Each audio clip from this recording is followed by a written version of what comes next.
আপনাদের যত রাগ আমি আমার কাজ দিয়ে সেটা ভাঙাতে চাই। চারিদিকে যখন দেশ চেঞ্জ হয়ে যাচ্ছে ঠিক ওর মধ্যেই আমরা শুট করি। যখন ডাকাত পাহারা দিতে হয় আমাদেরকে দেশের জন্য, আমরা শুট করে ডাকাত পাহারা দিয়ে আবার শুটে যাই। কোনো মানুষ যদি কারো ক্ষতি করতে না চায় তার উপর কেউ রেগে থাকতে পারে না।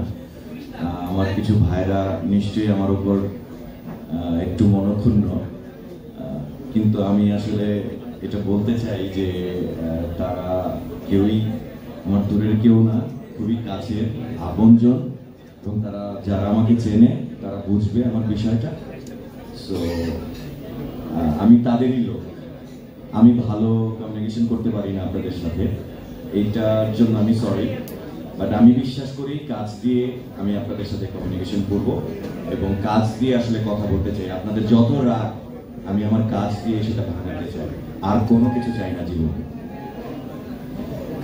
এটা দিয়ে শুরু করলাম। আর ফ্যাক্টর কথা আসতে গেলে, আসিফ ভাইয়ের সাথে প্রথম যখন আমার বাসায় মিটিং করি, আসিফ ভাইয়ের সাথে এর আগেও আমার কাজ হয়েছে একটা ছোট্ট একটা কাজ, তো ওই কাজটা দেখে আমার ডিরেক্টর হিসেবে তাকে ভালো লেগেছিল এবং তারপর ভালো ফ্রেন্ডশিপ, তারপর ভালো মানে কমরেড আমি বলবো, সহযোদ্ধা, তার সহযোদ্ধা আমি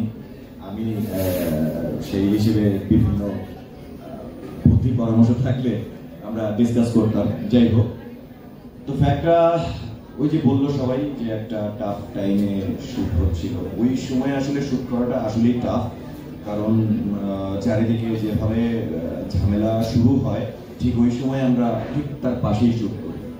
চারিদিকে যখন দেশ চেঞ্জ হয়ে যাচ্ছে ঠিক ওর মধ্যেই আমরা শুট করি। চারিদিকে যখন বন্যা শুরু হয় ঠিক তখন ওর মধ্যেই আমরা শুট করি। যখন ডাকাত পাহারা দিতে হয় আমাদেরকে দেশের জন্য, আমরা শুট করে ডাকাত পাহারা দিয়ে আবার শুটে যাই। এরকম পরিস্থিতি।